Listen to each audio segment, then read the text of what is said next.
오늘 제가 굉장히 도발적인 제목을 달았습니다. 그래서 많은 분들께 이 무슨 예의가 없는 제목을 달았느냐 이런 생각이 드실 분도 계실 텐데요.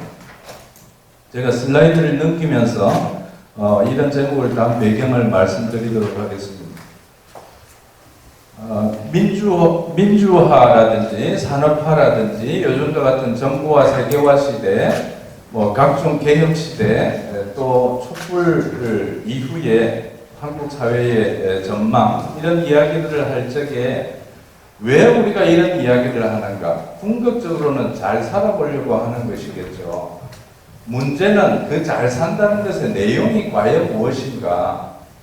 대부분 우리가 학교에서 배워왔던 잘 산다는 것의 내용은 공부 열심히 해서 인류 직장에 취업해서 가능하면 승진해서 가능하면 많은 소유와 많은 소비를 통해서 잘 살아라. 한마디로 요약하면 그렇지 않습니까? 소유와 소비를 통해서 잘 살아야 된다. 이런 것이지 어느 누구도 열심히 배워서 남 주고 이 사회를 위해서 헌신하고 자기가 가진 것을 나눌 수 있을 만큼 나누어 가고 그리고 자연 앞에 겸손하게 살아라 이렇게 가르치면서 이런 게 잘 사는 것이다 라고 가르쳐준 선생님이 거의 없었습니다. 슬프게도.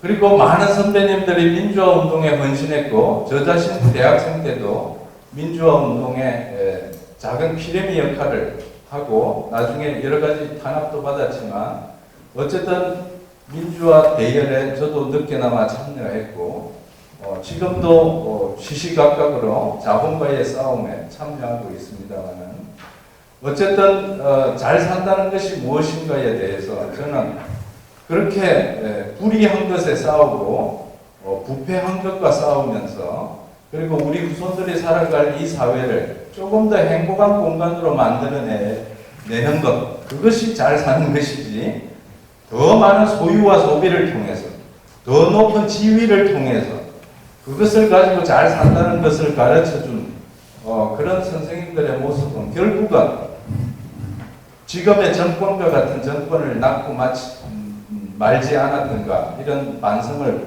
해야 된다고 생각합니다. 제가 마산 중앙동 시청 옆에 있는 환자집 출신입니다. 6.25 이후에 마산 시내는 전쟁을 피해서 이주한 피난민들이 많이 살았다고 합니다. 마산 중앙동도 그 중에 일부였다고 하고요. 아래쪽에 사진은 갑포 해수욕장 옛날 폐쇄되기 전의 모습입니다. 저런 모습들에서 이제 70년대 산업화 과정을 거쳐서 많은 어른들은 수출 자유 지역을 자유 수출이라고 그랬습니다. 그런데 제가 대학생이 되고 보니까 정말로 저기에 노동 조건은 자유를 수출하는 곳이었습니다. 자유가 없었죠. 네. 그리고 제가 노사관계 공부를 하게 된 배경에도 저런 부분이 작용하지 않았던가 싶습니다. 큰 차원에서 보면 일본 사회에서는 노동허가적인 기업이나 환경 파괴적인 기업이 발붙이기가 어려워지니까 한국과 같은 상대적으로 후진국에 공업단지를 건설해 준답시고 노동허가적인 기업들과 환경 파괴적인 기업들이 왔던 것입니다. 그것을 나중에 알게 되고 그래서 제가 공부의 영역도 경영학 중에 가장 돈 안 되는 분야를 연구하기 시작했고 마지막 결론은 자본이라는 과목을 넘어가지 않으면 결코 잘 사는 세상이 오지 않는다. 모두가 함께 잘 사는 세상이 오지 않는다. 이런 생각에 이르렀습니다. 여기서 우리가 조심해야 될 것은 우리는 대부분 고용 창출한다 그러면 박수를 칩니다. 그러나 그 고용 창출은 자본이 사람을 마약 중독시키듯이 중독시키는 중독물이 바로 고용 창출입니다. 그걸 우리가 오늘 제가 분명히 말씀드리고자 합니다. 대중소비 시대, 옷, 자동차, 집 이런 것들을 통해서 오늘날 광고 보시면은 이런 선전이 나오죠. 몇십 년 만에 친구를 만났다. 친구가 잘 사느냐고 물었다. 그래서 나는 아무 말도 하지 않고 내 자동차를 보여주었다. 그 자동차를 몰아야지만 잘 사는 것이라는 거죠. 그런 광고를 보면서 우리 아이들이 자라나는데, 그러다 보니까 요즘 사람들 이야기가 기쁨은 나누면 두 배가 되고 슬픔은 나누면 반으로 줄어든다, 이런 말들이 오늘날은 어떻게 되냐면 기쁨은 나누면 질투가 되고 슬픔은 나누면 약점이 된다, 이런 말을 할 정도로 사회가 공동체가 붕괴되고 개개인의 각자 고생과 소유와 소비를 통해서 자기를 표현하는 이런 세상으로 변해가고 있습니다. 이것은 아무리 우리가 대통령을 바꾸고 정당을 바꾸어 봐야 자본 안에서 놀고 있기 때문에 자본의 감옥으로부터 벗어나지 못하게 되는 결과를 초래한다, 이 말씀을 드리고 싶습니다. 자, 학원 버스 사진이 하나 나옵니다. 이 버스를 열심히 타고 열심히 공부하면 스카이 대학을 간다는 이야기죠. 저는 저 그림을 보고 이런 생각이 들었습니다. 아이들 버스 잘못 태우면 하늘나라 빨리 보낸다. 실제로 세월호가 그랬고 이번 이태원이 그렇죠. 그러니까 앞만 보고 열심히 달려가는 경쟁 위주의 사회, 돈벌이만 최고로 여기는 사회, 이 사회 속에서 공부를 한다는 것이 과연 무엇인가, 이런 질문을 던져주고 있다고 생각하고요. 스웨덴의 그레타 툰베리 오른쪽 밑에 와 같은 청년들이 자라나서 최근에도 전국 중고생연합에서 혁명서를 발표했는데요. 제가 고등학교 다니던 시절보다 훨씬 훌륭한 친구들이 자라나고 있어서 한편으로 든든하기도 합니다. 거제조선소에서 비정규 노동자가 싸움할 때 나온 사진인데요. 저는 노동조건뿐만이 아니고 우리 삶의 총체적인 과정들이 이대로 살 수 없다라는 점에서 굉장히 확장성 있는 구호라고 생각합니다. 그래서 저는 기본적으로 우리 어르신들이 일단 농촌에서 그리고 도시 공장지대에서 그리고 빈민촌에서 고생하면서 우리를 길러주신, 그리고 민주주의의 물결을 만들어내면서 때로는 산화해 가시고 때로는 부상도 당하시고 몸과 마음에 상처를 입으신 그런 선배님들께 무한한 감사를 표함과 동시에 과연 문민정부가 들어서고 군사독재를 종식시키고 또 김대중 대통령이나 노무현 대통령이나 문재인 대통령을 거치면서도 왜 민주주의는 제대로 확장되지 못하고 갈수록 쪼그려들 뿐만 아니라 지금은 후퇴 국면에 오게 됐는가, 이런 질문을 심각하게 던질 필요가 있다고 보고요. 제 발표의 주제를 두 가지로 압축하면 이 두 가지 포인트입니다. 저는 언젠가부터 민주화를 이루면 좋은 세상이 온다고 믿지 않게 됐습니다. 왜? 자본의 관점에서 세상을 바라보면요, 자본의 관점에서 사람들을 제대로 관리해내기 위해서 초창기에는 농촌 사회에서 공동체적으로 살던 사람들, 아직도 끈끈한 인간적인 정이 남아있는 사람들을 도시 공장의 노동력으로 몰아내기 위해서는 군부 독재와 같은 강권 통치가 필요합니다. 그리고 이 사람들이 일정한 정도 싸움을 해내기 시작하고 동시에 물질적인 부의 축적이 어느 정도 되면서 이 사람들이 인간다운 삶을 위해서 저항을 하는 시기가 오게 되면 민주화라는 형태로 자본이 통치를 한다는 것입니다. 민주화가 끝이 아니라는 거예요. 자본이 어느 정도 물질적인 기반을 가지고 양보를 해줌으로써 87 이후에 새로운 국면이 열리고 드디어 아까 사진으로 보여드린 소비사회를 열므로써 소비의 민주화를 시켜줌으로써 사람들을 자본에 더욱더 단단하게 동여매어 버립니다. 그래서 자동차를 고급화하게 되고 아파트를 고급화시키고 옷을 또는 가방을 명품으로 바꾸고 이런 것에 삶의 의미를 두게 만들므로써 총체적으로 이제 절대적인 빈곤의 시대는 지나가고 상대적인 비교와 경쟁 속에서 끊임없이 소유와 소비의 경쟁을 하도록 만드는 새로운 통치 형태를 발달시키고, 그것이 좀 더 진전이 되면 뭐 복지라든지 친환경이라든지 이런 식으로 형태를 바꾸면서 자본이 통치를 하고 있다. 따라서 민주화로 끝이 아니다. 이런 말씀을 드리고 싶습니다. 그러니까 민주화가 되면 다 될 것처럼 믿었던 그 믿음에 대한 배신은 자본의 통치 방식의 변화에서 온 것이다. 라는 말씀을 드리고 싶고요. 두 번째로는 자본만이 문제가 아닙니다. 자본과 붙어있는 권력만이 문제가 아니고 우리 일반 시민들의 가치관 속에 이미 자본이나 국가가 심어놓은 삶의 원리, 소유와 소비를 통해서 잘 산다라고 하는 논리를 우리 인간 스스로가 DNA를 바꾸어 버리면서까지 자본의 일부로 살아가고 있기 때문에 한쪽으로 민주화 운동을 함에도 불구하고 다른 한쪽에서는 삶의 억압이 지속된다는 겁니다. 가장 대표적인 예가 자녀 교육입니다.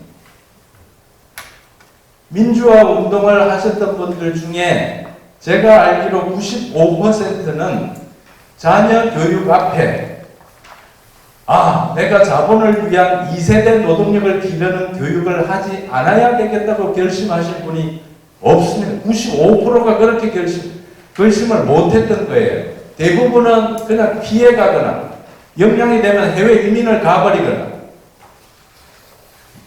아니면은 절묘한 방식으로 부모님이 가지고 있는 모든 역량을 동원해서 아이의 스펙을 많이 쌓게 만들어서 또다시 내가 성공해왔던 공교육 체제의 승리자가 되도록 만드는 과정을 밟아왔지, 너는 2세대 노동력이 아니라 네 인생의 주인공으로 살아가는 인격체가 되고 이 사회와 역사 앞에 떳떳한 사람으로 살아가라라고 가르치는 민주화 운동가들이 95% 그런 반성을 하지 못했다는 반성을 저는 해야 된다고 생각합니다.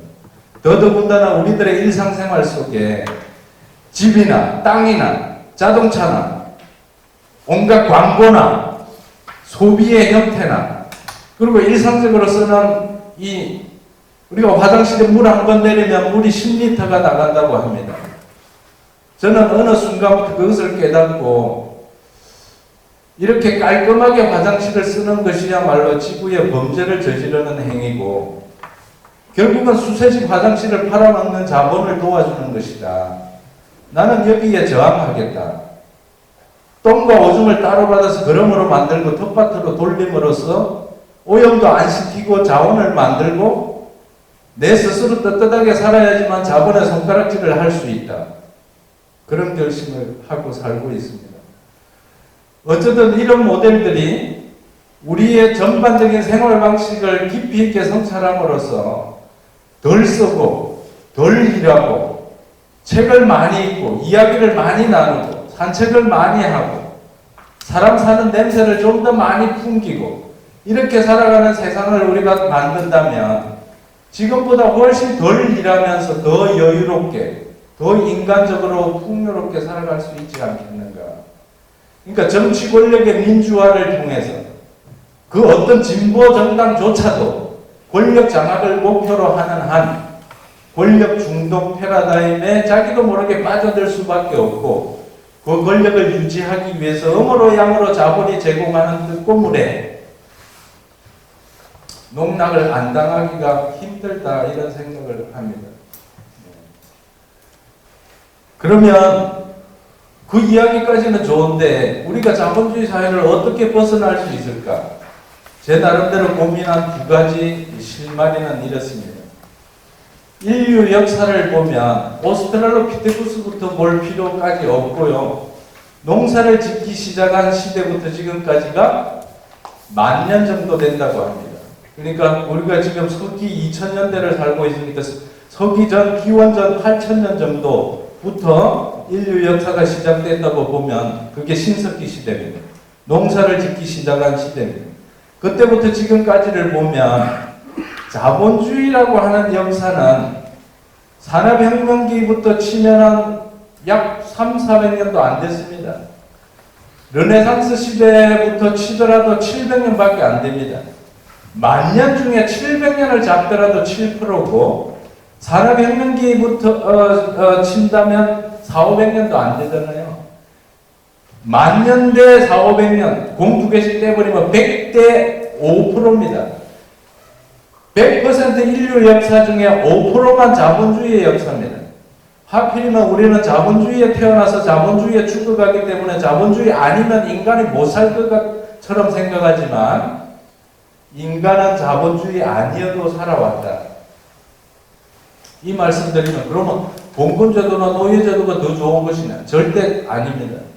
자본주의나 자본주의의 역사적인 성과가 있었습니다. 제가 드리고 싶은 말씀은 자본주의 아니면 죽을 것 같은 상상을 탈피하라. 자본주의 아니어도 살 수 있다. 그러니까 자본주의 이후를 우리가 상상할 수 있어야 된다는 이야기입니다. 그리고 실제로 현재 자본주의의 정말 징후는 너무나 많습니다. 지금 우리가 마스크 쓰고 이렇게 사람들끼리 이야기 못 나누는 상황이 과연 견딜 수 있는 상황입니까? 이거는 자본주의 이 체제의 종말이라는 거예요. 코로나 사태의 궁극적인 뿌리를 보면 자본주의에서 출범한 겁니다. 그 다음에 두 번째 포인트는요, 자본주의를 역사적으로 본다는 것의 두 번째 방법론은 역사적인 성과와 한계를 동시에 보자는 말씀입니다. 성과는 무엇인가? 두 가지로 제가 말씀드리고 싶습니다. 하나는 신분의 자유화입니다. 부모가 노예나 농노라고 해서 내가 반드시 그렇게 살 필요가 없다는 것은 신분의 자유화를 열어주었죠. 어찌 보면 굉장히 고맙습니다. 그런데 대다수는 노동자로 살아가야 됩니다. 대학 교수조차도 대학이라는 비즈니스의 노동자로 살아갈 뿐이죠. 국가 공무원 역시 월급 받는 크게 보면 임금 노예로 살아갑니다. 그 노예들 중에는 나름의 의미와 가치관, 사명감을 가지고 임금을 받으면서도 나는 의미 있게 일할 거야 라고 선언하는 사람이 있는 반면 90% 이상은 좋은 직장에 높은 월급에 괜찮은 이미지에 그걸로 만족하면서 살아가는 임금 노예가 대다수이죠. 두 번째 자본주의의 역사적인 성과는 소비의 민주화입니다. 옛날에는 안기부나 국정원 요원들도 쓰지 못하던 스마트폰을 2008년 이후로 요즘은 초등학생조차 쓸 수 있습니다. 어마어마한 소비의 민주화죠. 그런데 이 신분의 자유화와 소비의 민주화라고 하는 역사적인 성과에도 불구하고 경우에 따라서는 오히려 그걸 때문에 그걸로 말미암아 오늘날 대량 생산, 대량 소비, 대량 폐기, 대량 파괴의 시스템이 완성이 되었습니다. 그리고 그 완성의 결과 불행하게도 소련 동구 시장까지 자본주의가 다 점령하는 바람에 더 이상 자본주의 상품 세계가 갈 시장이 없습니다. 화성이나 달나라를 탐사해보지만 노동자도 없고 소비자도 없습니다. 지구 안에서 해결해야 되니까 마지막 남은 전선은 전쟁 아니면 공공부문을 민영화시키는 것입니다. 그래서 새 정부의 민영화 구상은 바로 그런 마지막 남은 자본의 이윤 공간을 침탈하는 것이고 그런 자연 공간 내지는 인체까지도 점령해가지고 시계를 채워서 맥박수를 재고 심장수를 재가지고 빨리 병원 자본에게 와서 갖다 바치고 돌아가시라고 메시지를 주고 있는 상태까지 지금 자본주의가 진화하고 있죠. 바로 이제 그런 점을 우리가 정직하게 들여다본다면 대안적으로 지금부터라도 문제의식을 정확하게 하고 대안적으로 사는 삶을 살아나가야 되고 나아가서는 이 지구가 정말 자본주의의 종말과 더불어서 6차 대멸종이라고 하는 파국 상태가 왔을 적에 세월호나 이태원 참사와 같은 참사가 범지구적으로 벌어졌을 적에 물론 그런 대참사가 온다고 할지라도 100%의 인간이 죽지는 않을 것입니다. 살아남은 10명, 20명 중에 우리가 살아있는 동안 제대로 가르쳐서 올바른 정신으로 살아가는 우리의 후손들이 그 10명, 20명 중에 5명이라도 살아남기를 바라면서 제대로 살아갈 정신을 가르치고 우리가 죽어야 된다는 이야기입니다. 마치 우리 어르신들이 돌아가시기 전에 뿌려놓은 씨앗이 장례 치르고 나고도 그 다음 해에 싹이 올라와서 꽃을 피우고 살아있는 유산으로 작동하는 것처럼 우리가 살아있는 동안에 자본과 권력의 문제의식을 투철하게 가르치고 이 아이들이 파국 이후의 세상을 이끌어 나갈 새로운 주체로 서로 도와가면서 우애롭게 살아갈 수 있는 그런 마인드를 갖추도록 교육시키고 우리가 죽는 것이 역사적인 과학을 완성하는 것이라고 생각합니다. 거기서 이제 우리가 어떤 점을 조심해서 봐야 되느냐.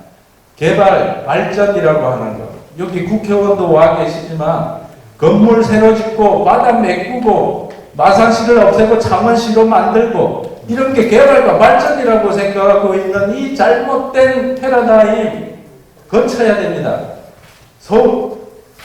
각종 지역의 고유의 문화를 살리고 마을 공동체가 살아있고 사투리가 살아있고 이런 것이 각 아이들의 개성이 살아있고 이런 것이 좋은 사회이지 세상을 글로벌 스탠다드라고 해서 미국말로 표준화하고 영어만 잘하면 그냥 우대하고 이런 식으로 미국 제국주의에 스스로 편입되어서 그렇게 살아가는 것을 잘 사는 것이라고 착각하는 패러다임을 건물 높이 올리는 걸 잘 사는 것이라고 생각하는 이런 패러다임을 떠나야 된다는 것이고요.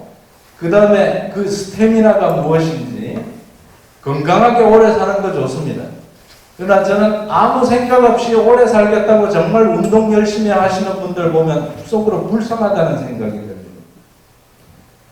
저는 7, 80세만 건강하게 살아도 정말 행복하게 살다고 가느라고 후손들에게 이야기할 수 있습니다.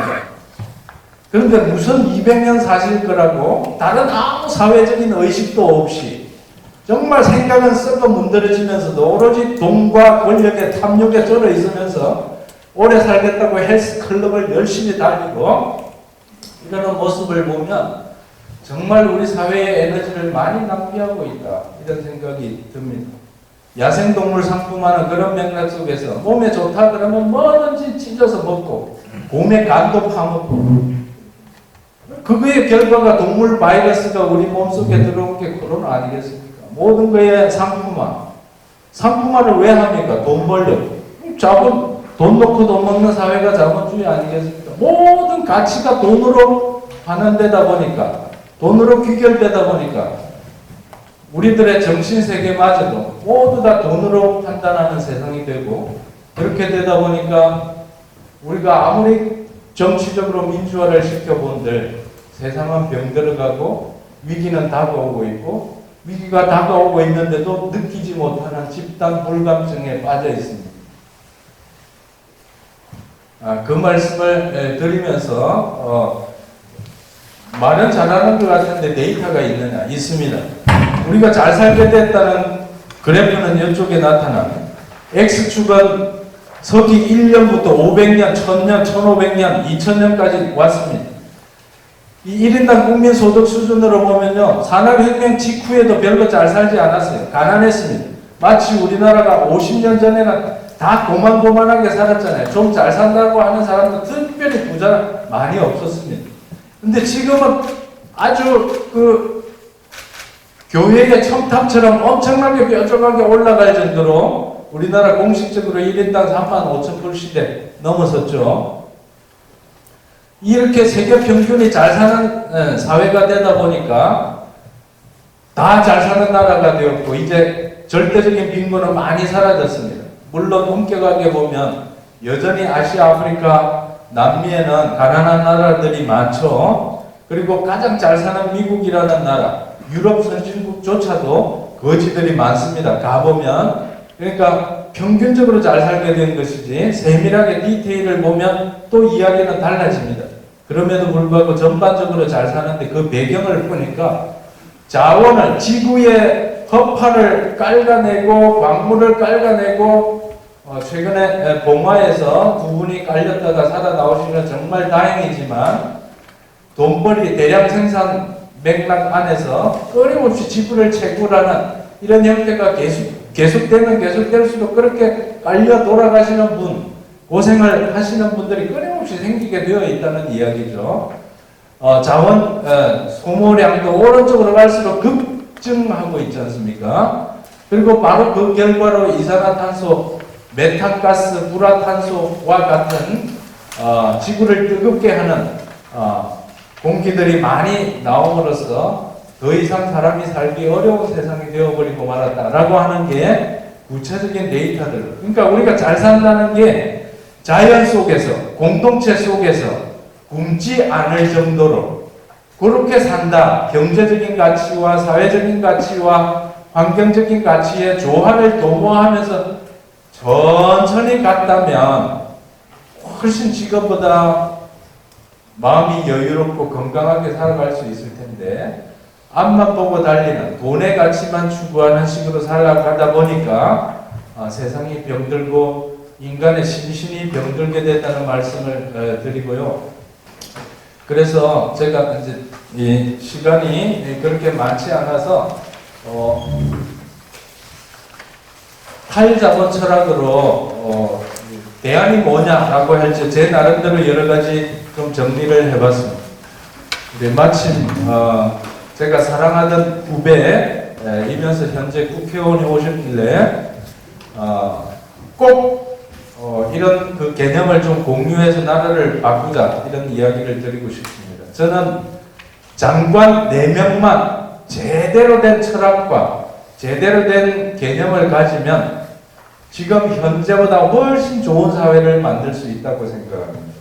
그것은 첫째로 아이들이 자기 개성을 살리면서도 어느 학교를 나오더라도 차별받지 않는 개성 있는 평등화 교육을 하자. 그러니까 시가 좋은 아이들은 시인 학교를 나오고 춤이 좋은 아이들은 무용 학교를 나오고 저같이 연구자가 되고 싶은 아이는 학문하는 학교를 나오고 그런 식으로 자기 개성에 맞게 좋아하는 것을 열심히 실력을 쌓아서 사회에 나와서 배워서 남주자라는 태도로 뭔가 사회를 위해서 유익하게 쓰려고 자기의 돈과 권력을 위해서 쓰는 것이 아니라 사회를 위해서 나누어 쓰는 그런 아이들을 길러내는 것이 올바른 교육이라고 보고요. 두 번째는 노동의 세계를 보십시오. 우리 창원공단에 있고 창원공단에서 수십 년 일을 해오고 있는 제 초등학교 친구까지 오늘 왔습니다만 한쪽에는 과로와 산재 사고를 당하는 장시간 노동의 노동자가 있고 다른 한쪽에는 실업자와 비정규직이 끊임없이 좋은 일자리를 찾아 나서서 헤매고 있고 이런 불균형을 시정하는 유일한 방법은 나누는 것밖에 없잖아요. 우리 진정으로 같은 식구끼리 살아간다는 개념이라면 한쪽에는 밥 3그릇 먹어가지고 배가 터지고 한쪽에는 굶고 있다면 야, 한 그릇씩 나눠 먹자. 이래야 정상적인 사고 아닙니까? 온 사회적인 일자리도 우리나라 인구가 5,200만 명인데 학교는 몇 개 필요하고 다리는 얼마나 놔야 되고 공원은 몇 개 만들어야 되고 계산이 나오잖아요. 그 인간적인 필요에 맞는 것만큼 인력을 배치해가지고 나누어서 일하고 효율이 올라가는 것만큼 1년에 1시간씩 노동시간 단축을 해주면 10년 뒤에는 하루에 4시간만 일하고도 오후에 책도 읽고 공원도 산책하고 영화도 한 편 보고 차 한잔 마시면서 인생을 이야기하는 삶의 질이 높은 사회가 안 되겠습니까? 그럼 왜 노동을 못 나누냐? 자본의 욕망이 무한이기 때문에 그렇습니다. 재벌이 1조를 벌면 10조를 벌고 싶고 10조를 벌면 100조를 벌고 싶어 하잖아요. 인간의 욕망은 배가 고프면 밥 한두 그릇 먹으면 끝! 정말 만족이고 너무나 감사하잖아요. 배고프다가 밥 한 그릇 얻어먹으면 얼마나 감사합니까? 만족이 있고 끝이 있는데 자본의 이윤 욕망은 끝이 없습니다. 이게 자본의 틀 안에서, 자본의 감옥 안에서 살다 보니까 한도 끝도 없는 일을 해야 됩니다. 제가 이장을 해봐서 압니다. 마을에 어떤 기계가 필요합니다. 예를 들면 제가 직접 운영한 것은 아니지만 포클레인이 마을 차원에서 필요하다. 하나 샀습니다. 어떤 집을 고치는 데 필요합니다. 썼습니다. 다리를 놓는 데 필요합니다. 씁니다. 그러고 나서 일이 없으면 기록칠하고 창고에 잘 보관했다가 또 마을에 어떤 필요가 있을 때 가동을 해서 써야 되겠죠. 그러나 제가 사업가로서 이 기계를 운영한다면 집 한 채만 짓고 창고에 가만히 보존하면 손해입니다. 어떻게 해야 되겠습니까? 군수와 시장을 찾아가서 2차선 도로를 4차선으로 필요 없는 다리를 또 놔야 된다고 말합니다. 그런 식으로 끊임없이 24시간 기계를 가동시켜야 내가 본전을 뽑고도 빚을 갚고도 이윤을 많이 벌어들이니까 자본의 논리는 무한대로 돌아가야 된다는 것이죠. 그러나 인간적인 필요의 논리에 천착하면 모든 경제의 원리를 돈벌이가 아니라 살림살이로 기준을 맞추면 한계가 있고 끝이 있고 만족이 있고 감사가 있습니다. 감사하는 것만큼 조심하게 돼요. 우리가 물을 마시고 감사한 것만큼 물을 오염시키면 안 되겠구나. 시원한 산소 공기를 마시고 감사히 느끼는 것만큼 공기 오염이 정말 나쁘구나. 느끼는 것처럼 감사와 만족을 알게 되면 한계를 알게 된다는 것입니다. 또 한계를 알면 거꾸로 감사를 알게 됩니다. 여기에 계신 어느 누구도 무한대로 살아갈 수 없습니다. 우리는 길어봐야 100년 내외밖에 못 삽니다. 이 100년 내외밖에 못 산다는 인생의 한계를 알기 때문에 오늘 하루가 소중하고 감사히 느껴집니다. 만약에 우리가 무한대로 살아갈 수 있다면 지금부터 100년은 대충 살아도 돼. 그리고 또 죽어도 또 무한대로 살아갈 수 있으니까 인생이 계속 반복된다고 생각하면 함부로 살아도 돼. 세상을 망가뜨려도 아무 죄책감이 없어요. 그러나 우리는 한계가 있는 존재이고 살아있는 동안에 해야 할 사회적인 역할이 있고 내 자식에게 책임성 있게 해야 할 역할이 있다고 생각하는 순간 오늘 하루하루가 감사하고 아이들과 저녁에 밥을 같이 먹는 순간이 감사히 느껴지지 않습니까? 바로 이것이 인간됨의 도리라고 생각합니다. 그러니까 인간됨의 도리와 민주화와 자본의 대항적인 관계, 대립적인 관계, 자본주의 안에서는 인간다운 만족과 감사와 한계를 느끼지 못하겠구나를 제대로 알아차리고 초중고등학교 차원에서 자본주의 바로알기 공부를 하고 자본주의 감옥에 갇히지 않는 생활을 하면서 살도록 키워야지만 그게 제정신이 박힌 사회가 된다, 이 말씀을 꼭 드리고 싶습니다. 그럼 복지는 뭐냐? 제가 노동시간 단축해서 일자리 나누자 이 말씀 드리면 많은 사람들이 잔업초자 특근해도 생활비가 부족한데요 하는 분들이 너무 많이 계셔요. 그 부분에 대한 답변이 이것입니다. 뭐냐? 우리가 월급 받아가지고 제일 많이 쓰는 게 뭡니까? 집 사는데, 애들 교육시키는데, 나중에 내가 아플 때 쓸 거, 노후에 쓸 거, 그거 이외에 돈 쓸 일이 뭐 있습니까? 이 강당밖에 제 책을 누가 팔고 계십니다. 저 책값 기껏 해봐야 10,000원, 20,000원 밖에 안 하죠. 한 달 월급 받아가지고 우리 국민의 성인의 50% 이상은 1년에 책 한 권도 안 읽는다는 통계가 있습니다. 아이들 책 사주는 거, 영화 한 편 보는 거, 가족과 함께 여행 가는 거, 떼돈이 들지 않습니다.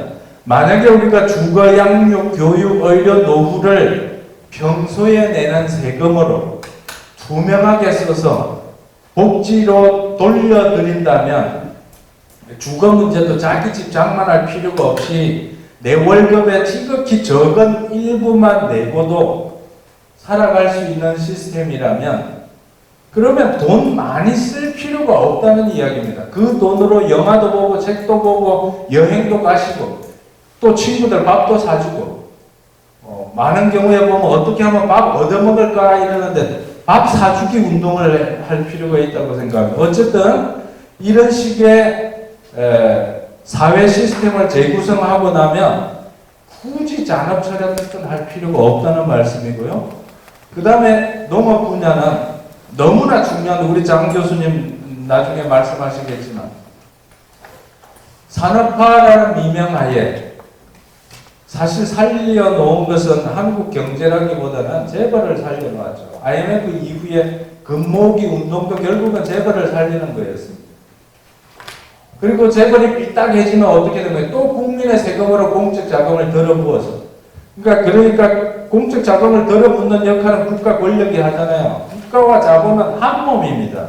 동전의 양면이에요. 따로 떨어져 있지 않습니다. 제대로 된 민주화는 자본을 넘어서야만 민주화가 된다는 논리도 이 동전의 양면을 동시에 돌파해야지 한 면만 민주화가 돼가 안 된다. 민주화시키는 정당이나 대통령조차도 자본에 대한 문제의식이 철두철미하지 않으면 자본에 농락당합니다. 노무현 대통령이 권력은 시장으로 넘어간다는 말씀이 바로 그거였고, 큰 차원에서 보면 인간적으로 너무나 슬프고 존경하는 분이고 그 죽음이 슬프긴 하지만 자본에 대한 문제의식이 저는 투철하지 못했다고 생각합니다. 근데 농업이야말로 경제활동 중에 가장 기본 아니겠습니까? 가정의 밥상은 어머니나 아버지가 차리지만 온 사회의 밥상은 농민이 차립니다. 이 농민을 죽이면서 경제발전을 한다는 논리는 너무나 자가당착적인 논리였어요. 부모님을 죽이면서 자식을 성공시키는 거하고 비슷한 논리라는 거예요. 지금도 재벌 밑에 하청계획이나 온갖 작은 끈이라도 잡지 않으면 살아남기 힘든 것이 대한민국 경제구조 아닙니까? 그러니까 재벌의 식민지가 되어버리고. 그런 의미에서 저는 재보고 제도를 바꿔보라 그러면 유기농 농민, 건강한 유기농 생산을 하는 농민을 공무원 대접해주자. 중고등학교 선생님처럼 대접하면 됩니다. 우리가 내는 세금으로. 그 다음에 국정 1번 과제가 저는 식량 자금률을 100% 가까이 높여야 된다. 그래야 우리가 할 말 하면서 산다. 미국이나 중국에 수입하고 있는 거 말 잘 안 들으면 안 팔 거기 때문에 눈치 봐야 됩니다. 근데 그걸 우리가 자립하면 떳떳하게 말할 수 있습니다. 그리고 농어촌은 단순히 생산 기지가 아닙니다. 살아있는 공동체입니다. 이웃사촌이 살아있고 정이 살아있습니다. 우리가 도시에 아파트에 서로 이웃도 모르고 컴퓨터 앞에서는 세계의 공동체를 검색하지만 엘리베이터 타고 내려오면서 바로 옆 사람하고 인사도 안 나누는 그런 사회가 과연 이게 아무리 잘 살아봐야 경제적으로 잘 살아봐야 인간다운 사회라고 하기 어렵습니다.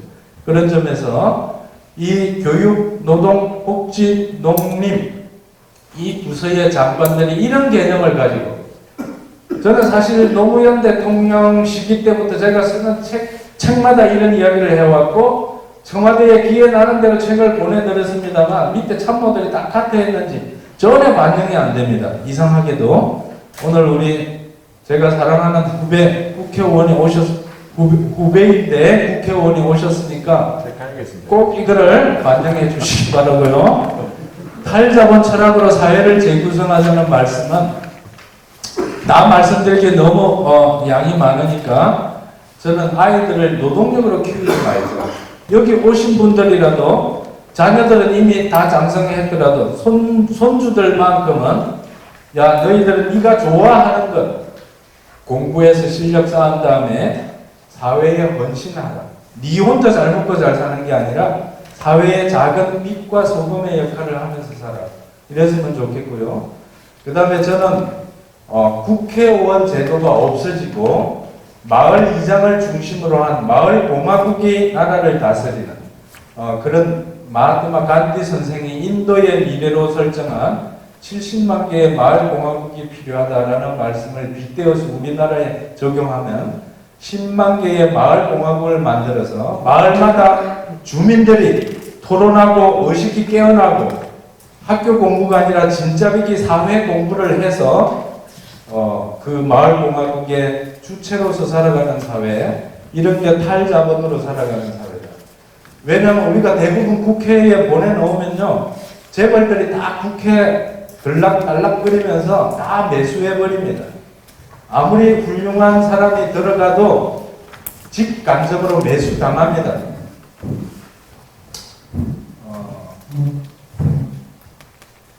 그거를 버텨내는 분들이 많지 않습니다. 예, 그래서 저는 그런 이 말씀을 꼭 드리고 싶고, 간디 선생의 지구 인간의 필요를 위해서는 지구 하나로도 충분한데 인간의 탐욕을 위해서는 모자란다. 지구가 아무리 많아도 모자란다. 정말 맞는 말씀이고 지금 지구를 구하는 데 필요한 철학이라고 보고요. 피터 모린 선생은 가톨릭 쪽인데 이런 말씀을 했습니다. 아무도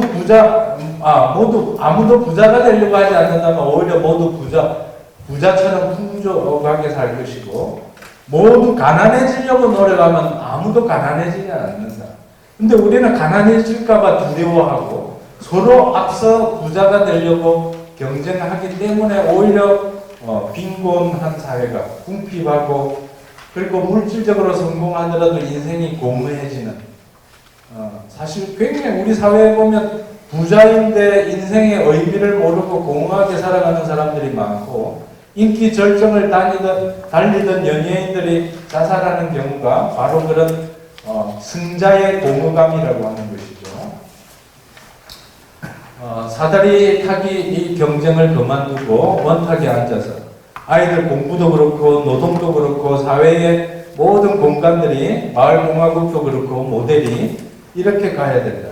그러니까 좀 똑똑하면 저 위로 사다리 위로 올리는 저 모델로는 위에 올라가가지고 변해버리더라는 것이죠. 그러기 위해서라도 언론, 검찰, 정치, 시민들도 저는 많이 변해야 된다고 생각합니다. 예전보다 많이 변했지만 그래도 한참 더 갈 길이 멀다고 보고, 저는 자본주의 바로 알기, 그리고 자본주의 아니지만 자본과 거리를 두면서, 사회적 거리를 두면서 살아가기, 이런 게 정말 필요하다고 보고요. 언론개혁, 검찰개혁은 정말 아무리 강조해도 지나치지 않죠. 3.5% 법칙을 말씀드리고 마무리하겠습니다. 여러분들 마산 앞바다 별로 안 깨끗해서 좀 찝찝하지만 앞바다 바닷물을 찍어 드시면 무슨 맛이 납니까? 짠맛이 나죠. 바닷물이 짜다고 해서 100g의 바닷물 속에 소금이 100g 들어있지 않습니다. 소금은 3 내지 4g 들어있다고 합니다. 그 3 내지 4g의 소금이 전체 바닷물을 짜게 만들고 부패하지 않도록 만든다고 합니다. 우리 인간 사회도 유사하게 인구 전체의 3.5% 정도가 의식이 깨어나고 실천적으로 움직이기 시작하면 세상을 바꿀 수 있다고 하고, 미국의 어느 여자 교수님이 사회운동을 연구한 결과 3.5% 법칙을 정리하셨어요. 저는 이 부분이 상당히 의미가 있다고 보고, 독일 말에 베베궁이라는 단어가 있습니다. 뭐냐 하면 저게 운동이라는 말인데, 가운데 WEG가 영어로 way입니다. 길입니다. 길을 만들어가는 움직임이 운동이고 그게 사회운동이다. 그러니까 우리 중국의 루신 선생이 말했지만 희망은 있다고 할 수도 없고 없다고 할 수도 없다. 길과 마찬가지다. 처음에 길은 없었지만 한 사람이 걸어가고 두 사람이 걸어가면서 길이 만들어진다. 희망도 그렇다. 이런 말씀을 했죠. 바로 그런 논리 속에서 나부터 걸어가기 시작하고 이 자리에 모이신 여러분들, 또 여러분들이 예전에 희생하고 고생하신 그런 정신을 기억하고 오늘에 이어받아서 우리가 한 걸음이라도 더 진전시키는 것. 자본의 감옥을 정직하게 들여다보고 머리끝부터 발끝까지 자본의 감옥으로부터 해방되기 위해서 몸부림치면서 사는 것. 그것이 오늘날 부마 항쟁 정신을 이어받는 운동의 길이 아닌가라는 말씀으로 마무리하겠습니다. 고맙습니다.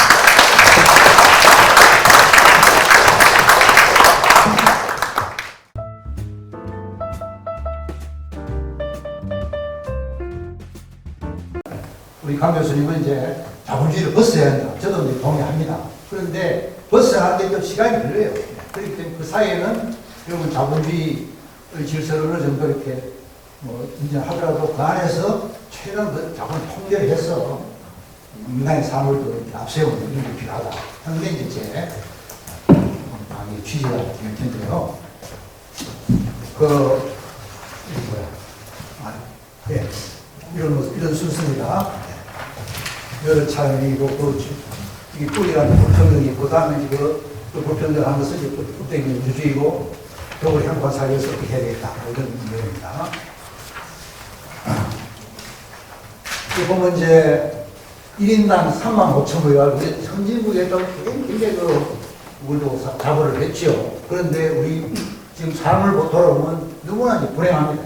아슬아슬하고. 그래서 위기가 복합적인 위기다. 이런 얘기입니다. 그리고 그 원인이 불평등 때문이고, 그 불평등이 심화된 것은 자본의 힘이 커지고, 노동자의 힘이 약해지고, 진보정당이 미약하고, 보수정당이 지배하고 있기 때문이다. 각자 도시에서는 미래가 없다. 그래서 이 독과점 규제 강화, 또는 보호 강화로 이 시장 속 불평등 개선, 정약자에 대한 소위 복지주의 확대는 소득 재분배를 받게 한다. 그리고 성장주의 자본주의 탈성장 생태주의에서 제거잖아요. 이게 이제 전체 이야기를 이제 압축해서 이렇게 말씀을 드립니다. 이거 보면 이제 지금 뭐 작년에 35,000불이었어요. 그래서 원래는 뭐 일본하고 거의 이제 뭐 비슷한 수준이 되지 않겠느냐 이렇게 기대를 하고 있는데, 그런데 경제를 보면 제가 이제 경제학을 전문적으로 경제적인 이야기를 좀 많이 하겠습니다. 근데 우리나라가 외환위기 이후에 저 보면 이제 외환위기 이전에는 이렇게 막 10% 정도 했어요. 그러다가 외환위기 지나고 나서 회복할 때 쫙 올랐다. 그 다음은 쫙 이렇게 한 뭐 5, 6% 하다가 지금은 이제 뭐 한 2, 3% 이런 식으로 쫙 이렇게 내려왔습니다. 저성장국이 우리가 아무리 발버둥 쳐봐야 5% 이상 좀 성장 어려운 거예요. 이렇게 되는데 그 원인은 이제 소비 위축과 투자 부진이고 그것은 이제 이 가계 소비의 GDP 대 비율이 이제 이렇게 내려가요. 그런데 그 사이에 무슨 일이 나느냐? 금융자산 축적 자산 거품. 이게 이제 이 불평등이 심화되면 이제 사람들이 돈 많은 사람도 어때? 부동산을 사거나 금융자산을 축적하지 않습니까? 주식을 사고 그러지 않습니까? 그런데 가난한 사람도 어떻게 돼요? 생활비를 들으니까 돈을 수익이 모자라면 돈을 빌려야 돼요. 이런 식으로 이렇게 됩니다. 근데 이제 자세히 볼까 이제 부유층 젊은 모든 빚내서 주식 투자하는 이런 뭐 노동자들이 지금 직장에서 이렇게 휴대폰 들고 투자했다지 않습니까? 이게 난리 난 거죠. 근데 이 금융 연관 비율이라는 게 있는데 이 총 국민 순자산이 이게 이제 그 명목 GDP에 한 9.2배를 이렇게 편찬을 했고, 그리고 이제 총 금융자산 잔액이 2경조 원이에요. 국민 소득의 약 10.7배입니다. 2000년 초반은 이제 2009년도에 파였는데, 독일 같은 데는 이게 6배 아니에요. 6배가 아니에요. 금융자산이 이렇게 축적이, 우리나라 일본하고 미국하고 비슷한 수준입니다. 이게. 굉장히 금융화가 많이 진행된 그런 것이죠. 그만큼 빚이 많다는 얘기예요, 사실은. 그런데 이제 이 부채주도 요즘 소득주도 성장을 좀 이상한데 사실 내용을 들어보면 참 부채주도 성장이에요. 네? 집 사는 거다 물리지 않습니까? 그리고 옛날에는 예를 들면 뭐 1월 집을 사면 70%는 이제 자기가 30% 빌려요. 요즘은 반대로 70%는 남은 거 빚을 집을 사지 않습니까? 그리고 이제 뭐 가게 열면 다 이제 또 빚 내고 그래가지고 빚이 어마어마해요. 그래서 GDP 대비 가계비 부채 비중 104% 세계 최고입니다. 이거 정말 그래서 너무 이렇게 이제 돼가지고 이제는 이제 감당하기 어려운 그런 수준까지 이제 도달한 거죠. 그래서 부채 주도 성장이 이제 종막이 왔다. 이번에 이제 금리가 확 올라가지 않습니까? 이 금리라는 거는 원래 금리라는 건 말이죠. 이 성장률 더하기 물가 상승 합치기 적정금리입니다.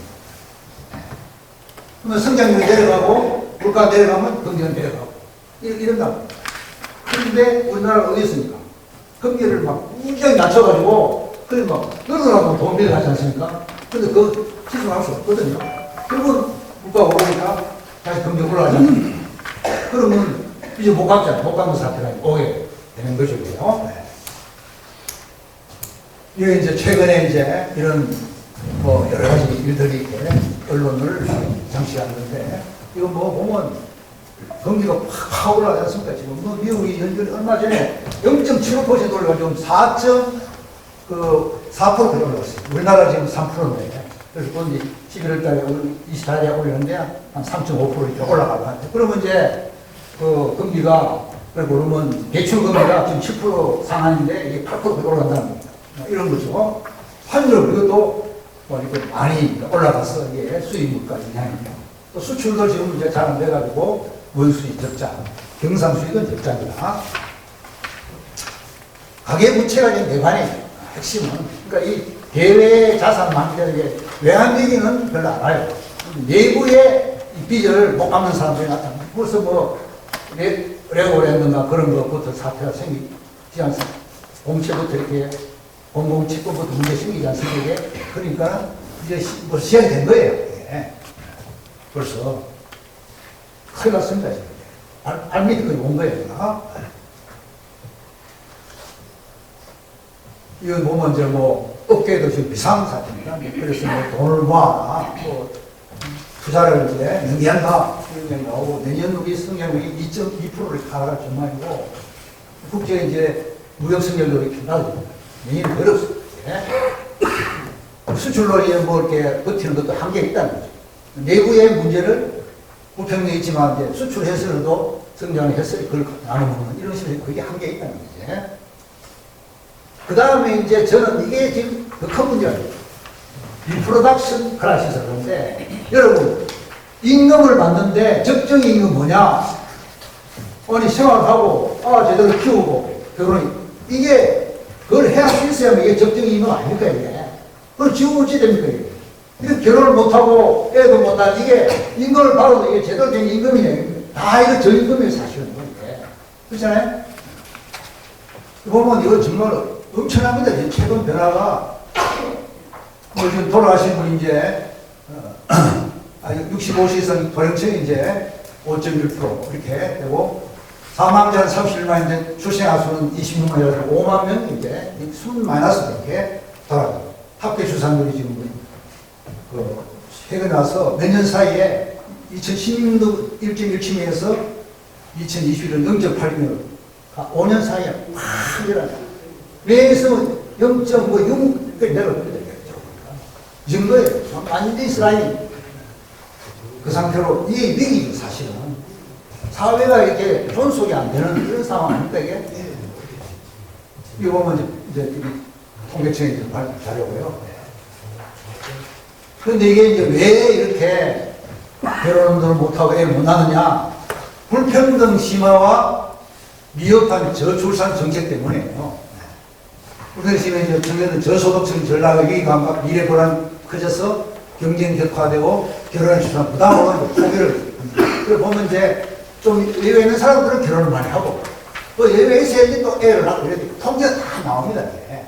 그러니까 가능하니까 결혼을 안 하는 못하고 애를 못 낳는 거예요. 나 결혼에 마음 없어. 나 아예 안 낳고 선택이야. 아니올시다. 그런 사람들 소수 있겠지만 대부분의 사람은 능력이 안 돼가지고 여건이 안 돼가지고 어쩔 수 없이 그렇지 않습니까? 예.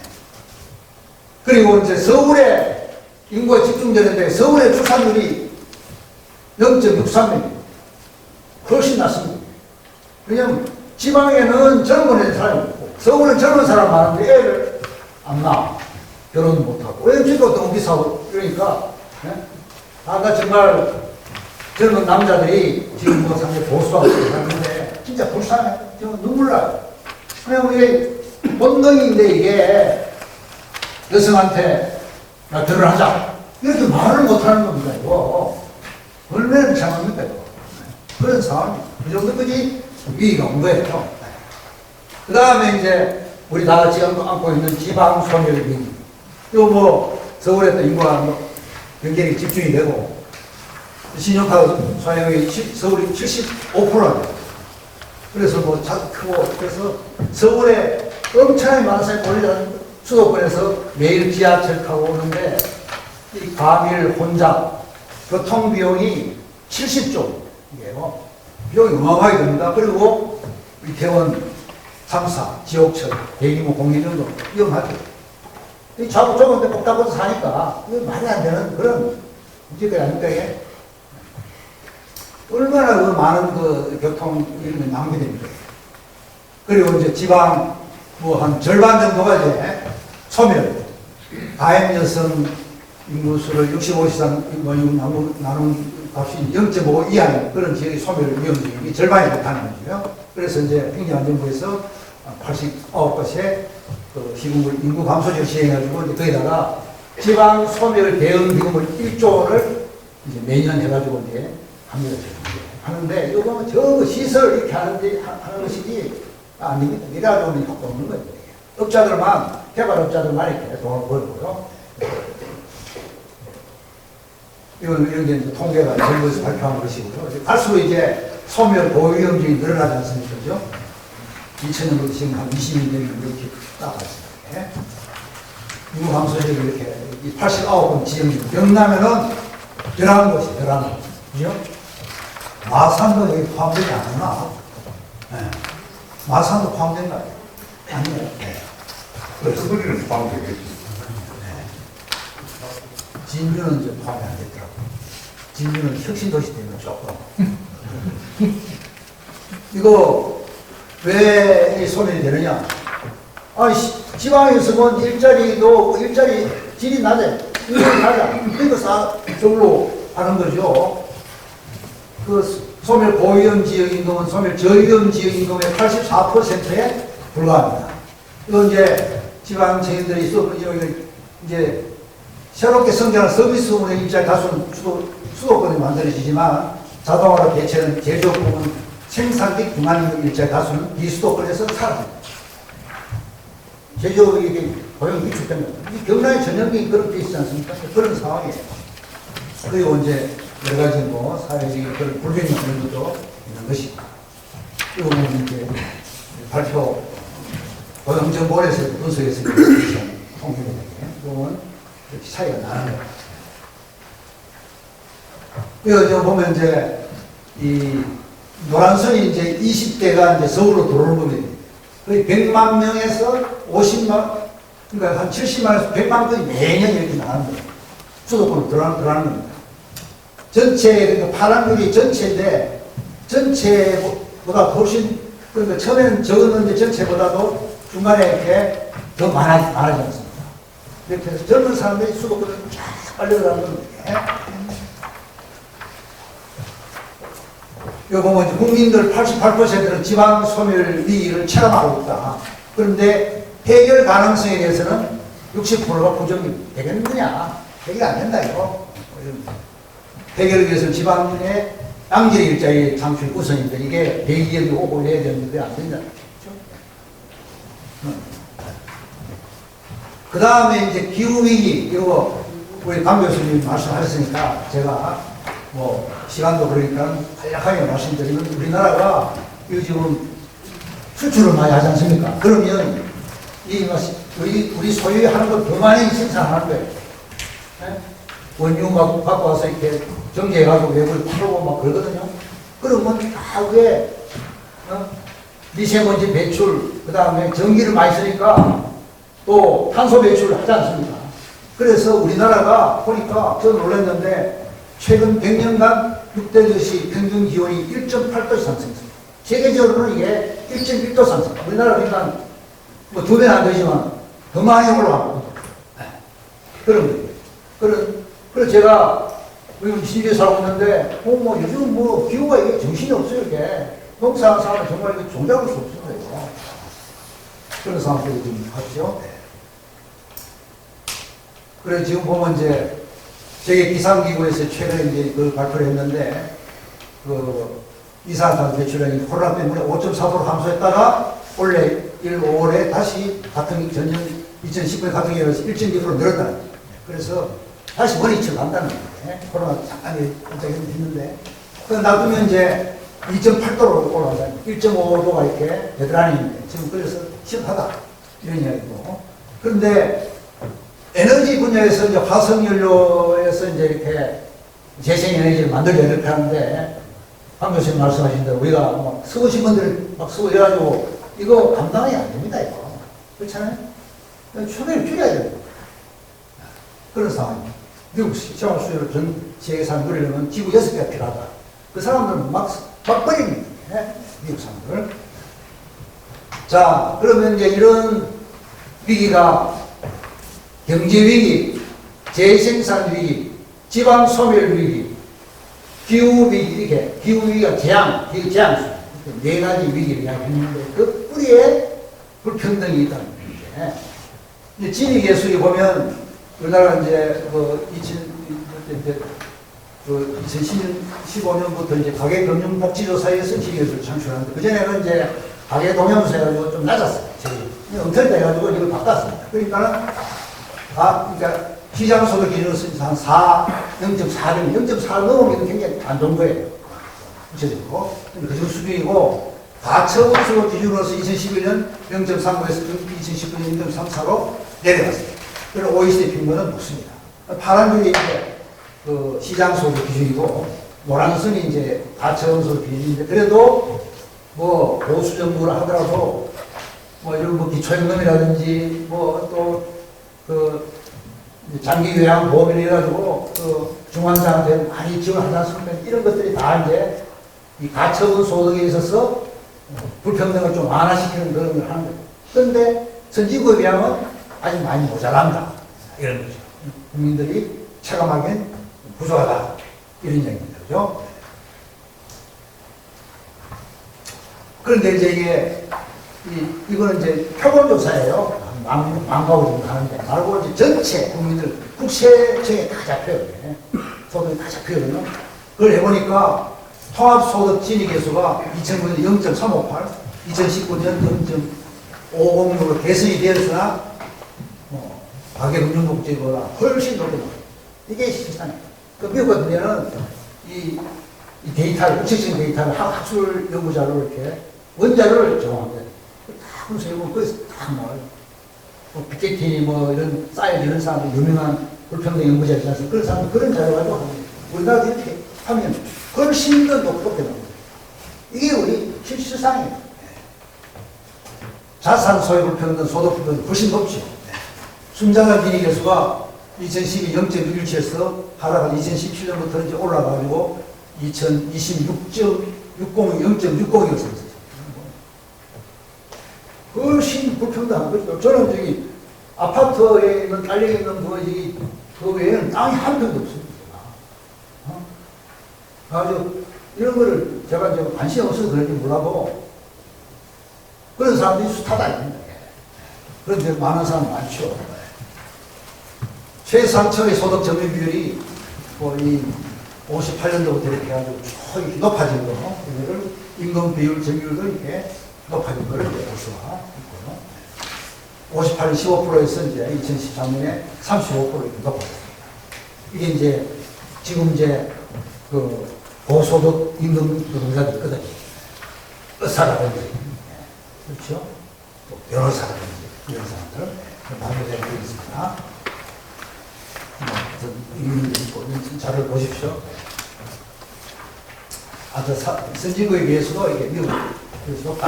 그렇습니다. 금융자산 소유 집중. 그리고 상위 1%가 예금의 45%. 그렇죠? 이렇게 차지한다. 자, 이제, 그 다음에 이제 비정규직 증가와 임금 차별인데, 이 청년들이 느끼는 이 실업률이 굉장히 높아요. 체감 실업률이라고, 이 제일 위에 고용지표 A, 이거 27% 이렇게 나오면서 20작년 1월에 그렇게 나옵니다. 공식 실업률은 그 절반도 3분의 1밖에 안 됩니다. 그 정도로 심각한 거예요. 그냥 뭐 취직 준비하려면 다 공식 통계에 빠지면 실업이 빠져요. 그러니까 포함을 하면 이렇게 됩니다. 비정규직 비율이 이렇게 내려갔지만 아직도 이제 한 40% 정도 되는 것이고요.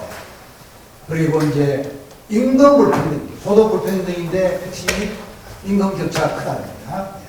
대기업과 중소기업 임금이 99년도에는 중소기업 임금 대기업이 72%인데 2019년도에는 59%로 이렇게 내려갔어요. 그렇죠? 거의 나빠진 거예요. 그렇죠? 외국에 비해서 훨씬 임금 격차가 크다. 성별 고용 형태별 임금 격차. 그리고 그 정규직 이 남자를 100으로 할 경우에 비정규직은 51%,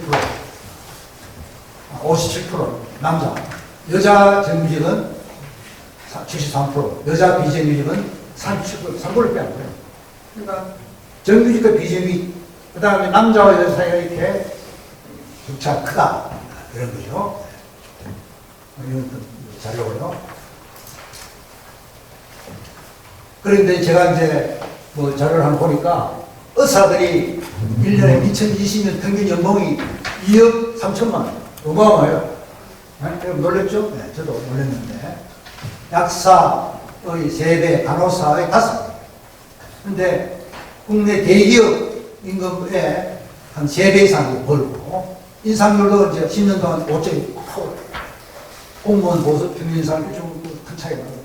왜 그러냐? 의사가 모자라기 때문에 지방이 더 비싸. 지방에 정형외과 의사 구하기 어려웠어요. 나이 드신 분이 이렇게 초빙을 합니다. 1년에 막 3억씩 주는 거예요. 의사 수를 늘리자니까 뭐 파업하고 반박. 이걸 해결을 못하고 지금. 근데 간호사들은 급여가 낮고 과로 야근 등 열악한 환경 때문에 면허 취득자의 절반만 활동을 합니다. 당농면허. 그 야근하면 못 살겠어요. 포기해버립니다. 간호사 모자라요. 어이가 없죠, 이거. 산재봉하고 작년에 돌아가신 분이 828명, 금융 산재 사망자 수, 사고 사망 만인이라는 게 0.43인데 OECD 평균 0.29보다 높아요. 산업유산 일본과 독일의 그 사고 사망 만인이 0.13, 0.15. 차이가 확 나잖아요. 3-4배 차이 나잖아요. 사람, 제대로 이렇게 사람 목숨을 중시 안 하고 돈 버는데, 제가 보니까, 이번에 SPC 거기서 하는데, 이 점포가 뭐 4,000개가 되는데, 거기다가 재료를 해야 되는데, 주문을 막 밀려 들어오지. 사람은 제한돼 있고, 어떻게, 밤샘 치고 지금 제조업체에서 지금 이제 주야간 거지 안 하고, 주간 막 거지 하는 판인데, 거기서 그걸 하고, 거기서 사고가 나는 게 이상하죠. 새벽에 그러니까 그 양반이 좀 깜빡하던 일 해가지고 또, 그리 사고가 나고. 그럼 사람을 또 재용해가지고 해야 돼. 기회를 해야 되잖아. 안 하는 것도 이게. 그래서 사고가 난 겁니다. 자, 그 다음에 이제 우리 박 교수님께서 말씀하신, 저도 박사도생, 사교육, 보험과 재택 이러는데, 이거요, 이제 우리가 뭐, 캠프를 합쳐가지고 이걸 바꿔보자. 완전 포기해요. 요즘 젊은 애들 있잖아요. 젊은 애들은 초등학교 때부터 공부 잘하는 순수에서 모든 걸 이렇게 잡아요. 그러니까 공부가 좀 떨어져가지고 자기가 좋은 어떤 자리를 못 얻으면 내가 못나서 그렇지 뭐 이래가지고 포기 상태. 참 진짜 이상한데. 그런 식으로 되니까 우리 부모들은 사교육시켜가지고 좋은 대학 보내는 알리죠요. 자기가 취학연령일 때 가구 소리 20% 이상을 사교육시켜주죠. 모두 생각 안 해. 그냥 무슨 돈을 벌어가고 있는다, 이거. 그리고 프랑타시 소득이 12%를 보험 걸립니다. 12% 어마어마한 돈. 여러분, 이게요. 자, 연봉 5천만 원이다. 그러면 12%는 600만 원을 다섯 종류 보험을 넣어요. 이거 다 이거 사실은 뭐 사회보장 제도도 할 필요 없는데요. 여러분, 나 신성금 만들었는데 신성금 좀 들 필요 없습니다. 왜냐하면 이 중증 질환에 대해서는 정부에서 이렇게 뭐 10%, 5% 이렇게 본인 부담 하면 나머지 다 해주니까. 그렇죠? 문재인 케어잖아요. 근데 어쨌든 어마어마한 돈을 이제 써보니까 세계 평균 4.6배에 달한다. 1인당 생명보험료가 $2,050, 손해보험료 1691 이렇게 합치고 있는 거예요. 3,600달러인데 이게 400만 원 정도 되잖아요. 와, 그러니까 이게 사람들이 막 부동산 투자, 재택 이런 데막 휘저려 가지 않습니까? 그런데 그게 지사를 다먹게 한 거다. 그런데 이제 그러면 왜 이런 불평등이 심각한데도 해결 안 되느냐? 껍데기뿐이 민주주의예요. 이게 제가 이제 그림을 그려봤는데 이 가운데 센터에 있는 거 이게 이제 불평등 문제예요. 네? 양극화, 그다음 이제 사회복지가 미흡하지 않습니까? 그런데 이것에 영향으로 나타난 것이 앞에 제가 말씀드린 4대 위기거든요. 개발의 열풍, 성장제일주의, 상해권 대학열풍, 과도사회비, 유아곤란, 저출산, 노후불안 심화 이런 거죠. 그리고 그 왼쪽에 있는 것이 이러한 것을 만들어내는 요인입니다. 그러니까 보면 세계화가 이제 진전이 되는데 예를 들면 자본은 세계를 넘나드니까 저임금제도로 가고 이러니까 노동자들 모두 움직이지 않습니까? 일부 움직일 수 있지만 그건 소수하니까 자본이 유리하죠. 그 다음에 이제 재벌이 있는데 우리나라 재벌이 지배하는데 외국 자본이 그게 자꾸 붙어가지고 재벌한테 막 푸시를 합니다. 주가 올려라! 이런 식으로. 주가 올리기 위해서는 노동자를 쭉 짜야 돼요. 그런 식으로 이제 하고. 또 이제 대기업이 중소기업을 지배하고. 지금 뭐 SPC 이런 게 빵집별도 다 이렇게 하고 있으니까요. 노동조합의 조직력이 약하죠. 자, 이렇게 이제 사회적인 이런 건데. 이런 민주주의가 정치적 민주주의를 생각한 거예요. 근데 사실은 사회적 민주주의가 바로 이게 노동조합의 힘이에요. 그리고 이 경제적 민주주의가 기업을 어떻게 민주를 통제하는 이게 경제민주주의. 이게 전혀 안 되는 거예요. 오히려 악화된 겁니다. 이거 민주화가 역행된 거예요. 그리고 이제 위에 정치는 왜 됐습니까? 일당 독재와 마찬가지예요. 사실은 보수 정당이 왔다 갔다 하니까, 네? 그래 뭐 하자 그러면 뭐 이렇게 뭐 여러 핑계대가 자꾸 밀어붙이잖아요. 네. 문제는 이렇게 심각해졌는데 전혀 해결이 안 되고 있지 않습니까? 저출산이 언제 나왔는데 그렇잖아요. 그래도 뭐 학원, 그 다음에 또 요양소 뭐 이런 거 다 이렇게 살이 바뀌는 개인이 쥐고 있지 않습니까? 이게 정상이 아니지 않습니까? 그럼 이걸 바꿔야 되는데 바꾸려면 난리를 치니까 그냥 다 그냥 맞아버려. 그렇잖아요. 그게 대신입니다. 그래서 이제 재벌의 경제력 지배 강화 보면 이게 지금 이제 이 GDP 대비 이제 자산의 그 비중이 재벌 자산 비중이 대한민국 2002년도에 59% 살았다 지금 2016년도에 100%입니다. 다시 오르죠. 지배력이. 그리고 이제 그 내부 지분율이라고 해가지고 이제 총수는 이제 조금 갖고 있는데 이제 대여회사를 통해서 이렇게 지분을 갖고 있는 이걸 내부 지분율인데 이게 43%에서 지금 이제 94년도 43%에서 지금 17년도 58%로 올라갔고요. 그리고 이제 이 계열사도 뭐 2배 이상으로 늘어났어요. 한 15년 사이. 여러분, 이거 어마어마합니다, 이거 지금. 자본 내에서 이제 상위 이제 그 나머지는 그 떨어지고 해가지고 그 상위 재벌들이 싹 지배하고 있어요. 아니, 닭이라든지 뭐, 그 다음에 빵거리도 다 이렇게 보수 자본이 다 지배하고 있지 않습니까, 지금 이제. 그 저기 SPC 그게 전체 빵에 이 회사만 합치면 한 80% 되고요. 회사 말고 이제 그 일반제, 그 지방에 이제 있는 협착분들, 그 빵집 이런 걸 다 합치면 한 절반 정도 차져요. 근데 빵 그건 뭐야 돼 이게 그거를 대기업이고 완전히 장악하는 게 아닙니다. 그런 식으로 돼가고 있는 거예요. 그래서 그 이제 산업 집중도가 높은 산업에서 노동소득 분배율이 낮다.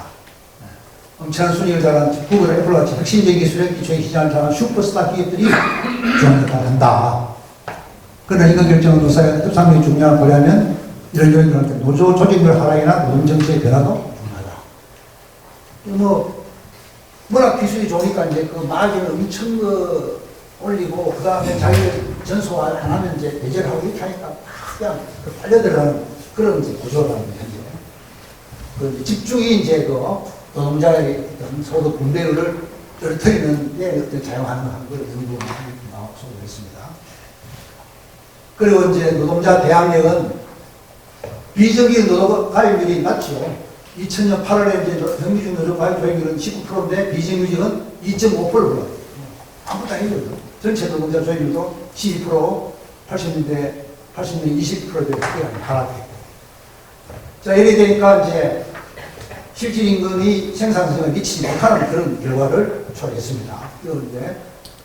그리고 이제 노동조합 대항력 하는 이제 그 노동조합 조직률이 하락됨으로써 악화되는데 기업의 부가치는 이제 자본목, 노동목, 독점지대인데 이 독점지대의 어떤 그런 파워가 굉장히 크게 작용하는 거예요.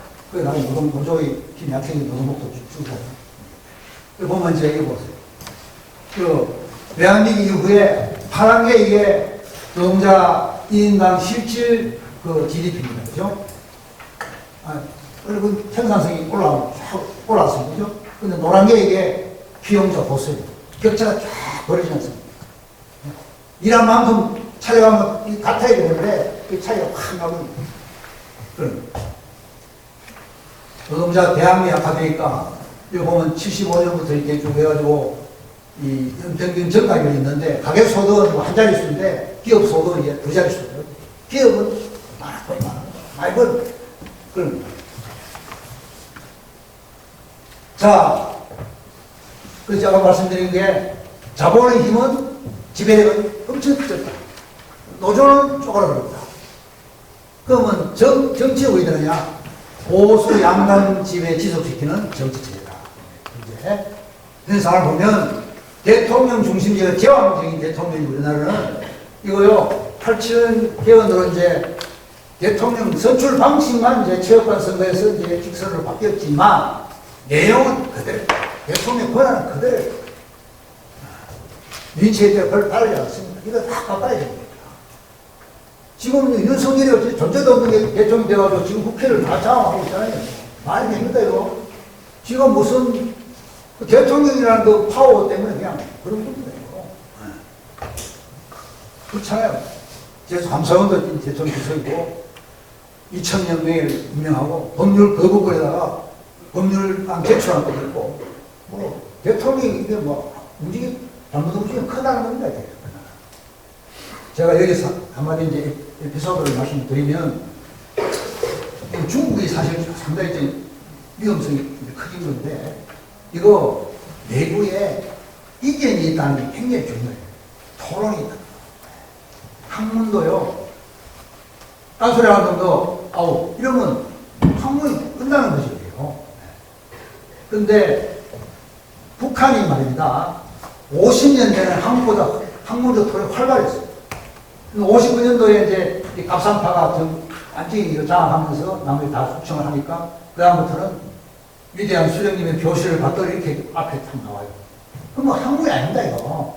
그래서 제가 협동조합을 연구하려고 이렇게 북한에 있는 뭐 잡지 이런 걸 보니까 여기 보면 어떤 협동조합 잘하고 어떤 못하고 뭐 이렇게 뭔가 나와야 되잖아요.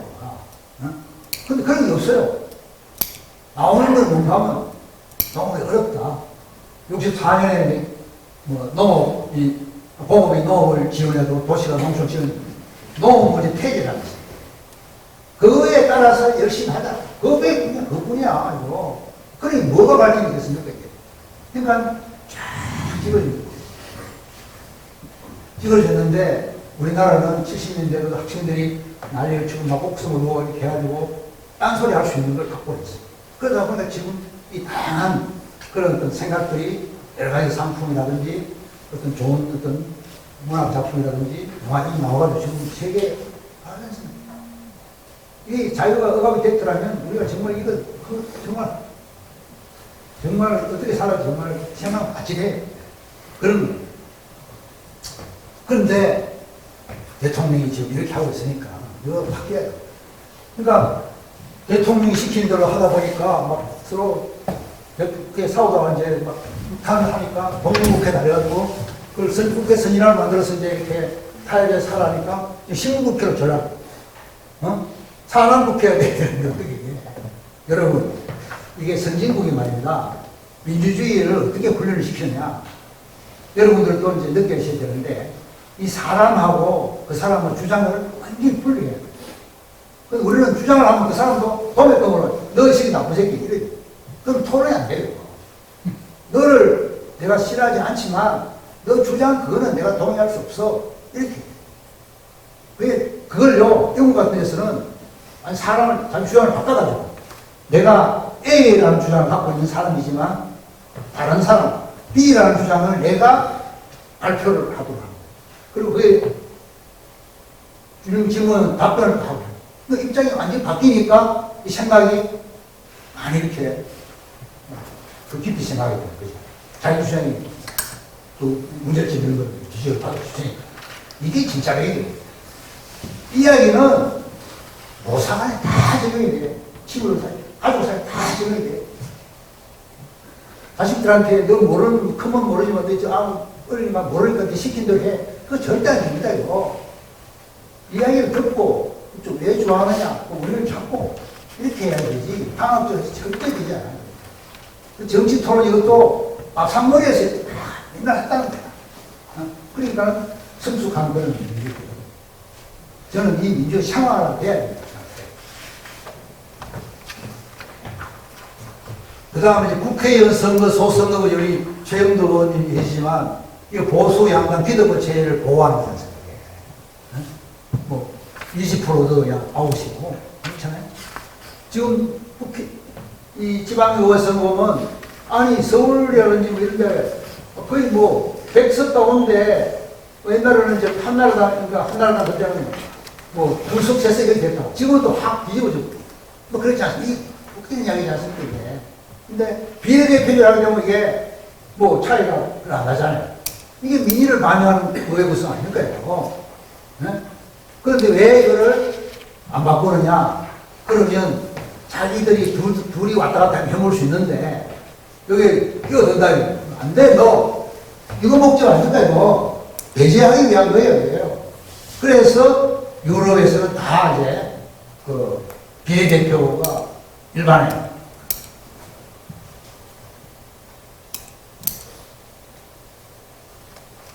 몇몇분 이제 비례대표 이거 좀 잘 아시죠? 미성년자한테 좀 완전히 완전히 사기친 거 이 짓을 하고 있다는 거예요. 또 제가 꼭 말씀드리고 싶은 전광예우에 의한 자본의 관료 통해 이거요. 이 심각합니다. 지금 자 우리 민주화 정치의 민주화가 된 대통령 직선제 됐는데 대통령을 딱 이렇게 앞에 앉혀놓고 실속을 누가 먹느냐? 이 사법부 권력하고 그 다음에 경제 권력 이겁니다. 이 사람들이 퇴직해가지고 전관예우로 쫙 내려가거든요. 저기 현직에 있을 때는 돈을 못 먹어요. 걸리니까. 퇴직하고 나서 합법적으로 먹는 거예요. 전관예우. 뭐 무항하지 않습니까? 몇 억이 뭐 하고 몇 년 사이에 뭐 20을 벌지 않은 바보다. 이런 이야기가 어머니하게 나오고, 그렇지 않습니까? 그리고 이제 경제관료들은 거기 자기들 규제를 해야 되는데, 기업들이 규제를 피하기 위해서 그 사람 영입해가지고 로비를 하라 이럽니다. 그렇잖아요. 그리고 뭐, 1년에 뭐, 몇 억씩, 로펌에 있는 식으로 해서 하고, 자기 고모를 모시고 어떤 형식으로 합니다. 보면 뭐, 근데, 전관예우 이게 상식이에요. 전관예우 여러분 다 있다고 생각하죠, 그죠? 근데 대법원이 2018년도에 전관 실태조사를 했는데 일반 국민들은 40% 있다. 법조계 종사자가 이제 55% 이렇게 내용을 아니까 더 많이 인정을 했어요. 그런데 판사는 23% 있다. 검사도 43% 있다. 검찰직은 66%, 변호사는 75%, 법률사무는 75%. 있는데도 아닌 것처럼 이렇게 말하는 분들이 거짓말하고 있는 거죠. 네? 웃기는 거죠, 있고. 이 사람, 그런 사람들이 사람들. 이제 경실련이 이제 뭐 이 경제 관련 8개 핵심 부처, 퇴직본부 588별 조사인데, 그 82%가 취업 승률을 가는데, 재취업 수익률이 기재부 97%, 건강부 95%, 산업수익이 높았습니다. 민간기업에 가장 많이 주로 협회, 조합, 뭐 대개 제목 이런 데를 갔습니다. 쫙 내려가지고 후배들하고 해가지고 같이 먹는 것. 그래서 이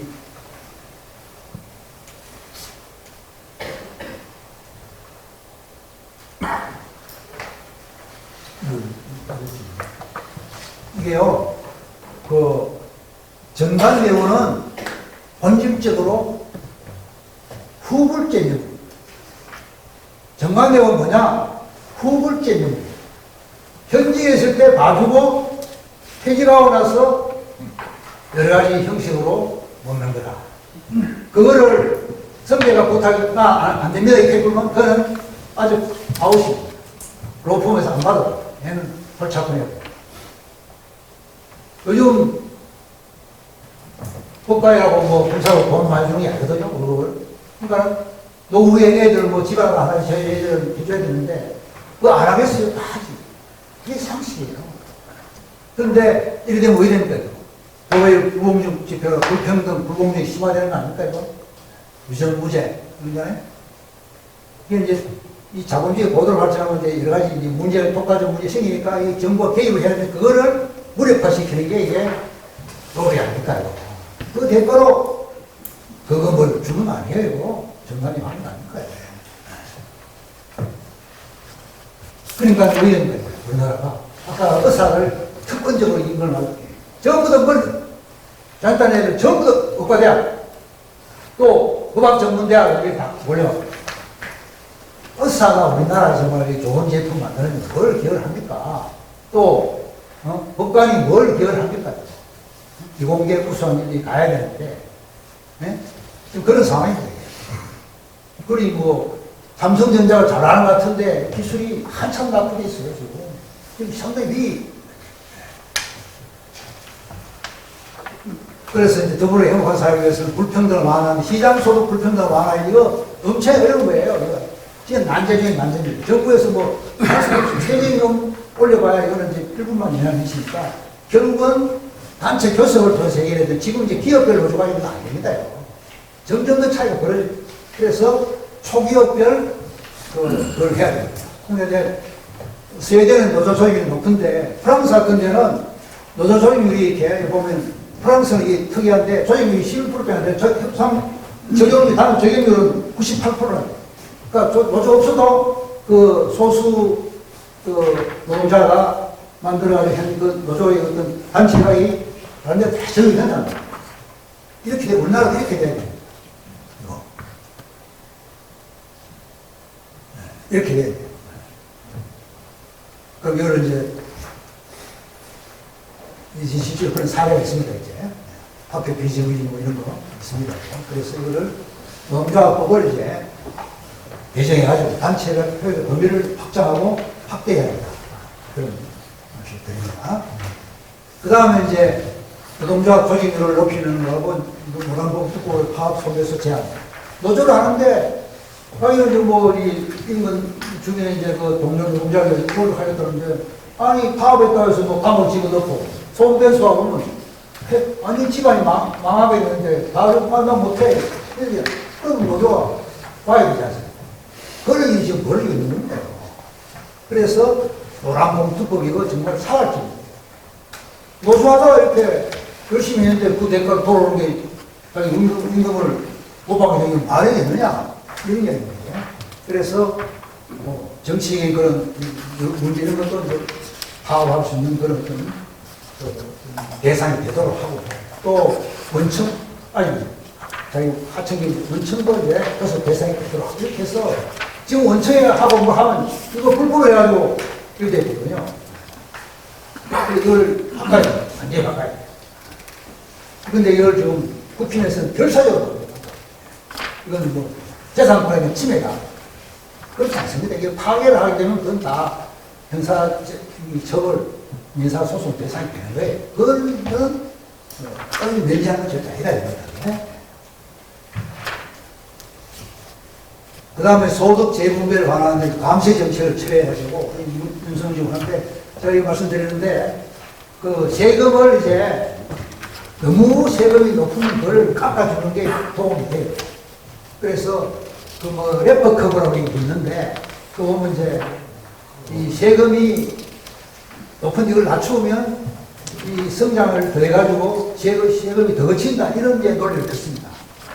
근데 그럼 얼마나 이 세금이 높아야 부작용이 생기느냐 이런 이제 학자를 검증을 해봤어요. 그랬더니 56%는 절반 이상 가지 않아요. 그러면 진짜 회사 할 마음 안 날 거예요. 그렇잖아요? 그래서 그거는 너무 과하다. 그래서 세계에서는 그걸 좀 낮췄어요. 우리나라 지금 최고 소득세율이 얼마예요? 뭐 45%가 안 됩니다. 아직 멀었어요. 그렇죠? 법인세도 마찬가지고. 그리고 처리를 해야 되고, 그 다음에 이제 저는 출산 이 위기, 저출산 해결 육아수당을 프랑스나 독일처럼 한 달에 30만 원 1인당 20살 될 때까지 25살 될 때까지 매월 주는 또 우리나라 프랑스 독일 유학 같은 우리 강교수도 혜택을 받은 분이 젊을 때 없었는지 모르겠는데 하여튼 그랬어요. 3만 원. 지금은 이제 30만 원 그런 식으로 받습니다. 그러면 때 나오는데 부담이 없지 않습니까? 이렇게 해야 돼요. 뭐 출산할 때 돈 뭐 500만 원, 1000만 원 좋아 이거 빵입니다. 그 다음에 이제 주거보조금 이제 독일 같은 데는 유학생한테 이제 식구 수만큼 이제 방이 있는 집을 의무적으로 정해야 돼요. 독일은 저도 참 부럽던데 독일은 예를 들어 우리가 식구가 넷인데 방 2개짜리 집을 얻으라 그러잖아요. 주인이 좀 못 빌립니다. 왜냐하면 규정이 있는데 독일 법의 규정이 있다. 독일 국민은 짐승이 아니라 독일 국민은 사람이다. 사람 넷이서 어떻게 방 2개 부탁해서 사느냐? 안 돼! 그럼 뭐, 가난한 사람 어떻게 하냐? 딱 자기 소득하고 식구수하고 딱 신청하면 딱 보조금이 딱 나옵니다. 각 시마다 차이가 나요. 딱 테이블이 있어요. 쫙 나오는 거예요. 이렇게 해야 되는 거예요. 그러면 결혼을 하게 돼요. 그렇잖아요?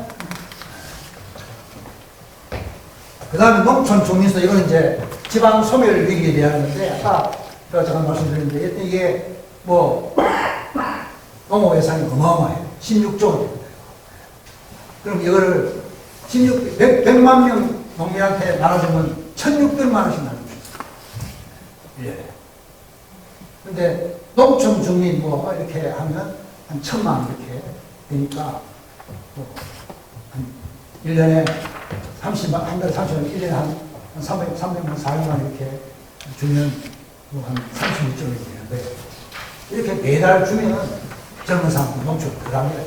지금요, 기초연금 이게 엄청나게 사실은 노인들한테 도움이 돼요. 그렇잖아요? 그래서 이런 거를 해야지 이게 지역 소멸 위기를 막 임금 차이가 나는데, 지방에 살고 서울에 안 드는 것만 해도 고맙다. 그러니까 우리 서울 사람들이 돈 내가지고 여러분들한테 수당을 주겠다. 이게 정상입니다. 이게 연대의 원리 아닐까요? 부산 사람들이 그 한번 물으려면 낙동강 그 위에 상무에 사람들한테 그 보상금을 줘야지 그 사람들이 오염을 안 시키지 않습니까? 경제활동 진행인데. 그 마찬가지 원리예요. 조건 분리지역 지구라고 있거든요. 스위스 이런데 그 알프스의 그 산에 근데 뭐 초지에다 목장하고 하는 거 이거 다 보조금이 들어있거든요. 근데 이게 뭐 개인적으로 어떻게 좀 적겠어요. 그런데 이게 압력이라는 게 어마어마합니다. 다들 그런 안 하면 자식 이상한 놈이네 이거 이래. 그러니까 통제를 해야 돼. 그래서 학교에 뭐 뉴욕 같은 데 뉴욕인데 자판기에 그 청량음료 판매를 금지를 하고 이렇게 해야 돼. 강제를 해야 되거든요. 자발적으로 이렇게 하면 이게 지금요 전체적으로 과잉 소비에 대해서 전략이 원천적으로 그걸 제어하는 게 있고 교육을 시켜 자료를 주면서 야 너무 많이 쓰지 않느냐 좀 자제해라 이거 있는데 자제할 효과가 없습니다. 강제를 해야 됩니다. 그래서 이걸 위해서는 이제 기업이 바뀌어야 되고 기업을 이제 주주 많이 아니라 노동자 소외 이관계를 영창으로 바뀌어야 이제 경영행태로 바뀔 수 있는 거죠. 또 이제 보육, 교육, 의료랑 교육이고요. 우리나라 지금 이제 뭐 민사고 뭐 이 하면서 자유로운 사립이 가는데 이게 너무 비싸지 않습니까? 지금 초중고등학교 아이들한테 정부에서 지원하는 돈이 700만, 800만 어마어마한 돈이 들어갑니다. 교사학을 다 정부에 주었습니까? 이건 완전히 이제 사실 탈상품화 된 거죠. 그렇잖아요? 근데 이제 학원이 이렇게 붙어가지고 이렇게 괴롭히지만 그 요양, 이런 거 그렇게 해야 돼요. 그렇잖아요? 돈 자기 돈 부담 없이 할 수 있어요. 보육도 마찬가지고. 그래서 탈성장의 생태사회의 체제를 제안하는 것이 기후위원회의 탈성생각이고요. 정치제도 민주주의 아까 말씀대로 이제 대통령께서 의원 대학교를 제안하는데 이거 대통령 한 뽑아놓으면 5년 동안 4년 동안 그냥 개판치로 그냥 그대로 자기 지키는 너무 개판치 우리나라에서 이제 탄핵을 했지만 이건 무지하게 어려운 거잖아요. 그러니까는 대통령을 뽑아놓고 자본이 그거를 딱 자 하면 끝나는 게임하고 5년, 4, 5년 그냥 이렇게 헤매요.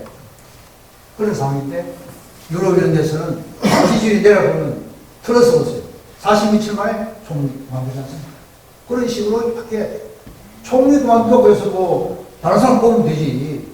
이 의원대학제는 열린 내가, 그 다음에 이제 캐비넷이 이렇게 섀도우 캐비넷 해가지고 이 관련된 사람들이 하기 때문에 안정감이 있어요. 대통령은 초짜. 그래서 대통령이 이거 불안해서 어떻게 해요? 그렇지 않습니까? 상대방 잘 싸우고 해가지고 그냥 대통령 시키는 이거예요. 우리 국민들이 참 얼척 없어요, 저는. 수준이 국민 수준이.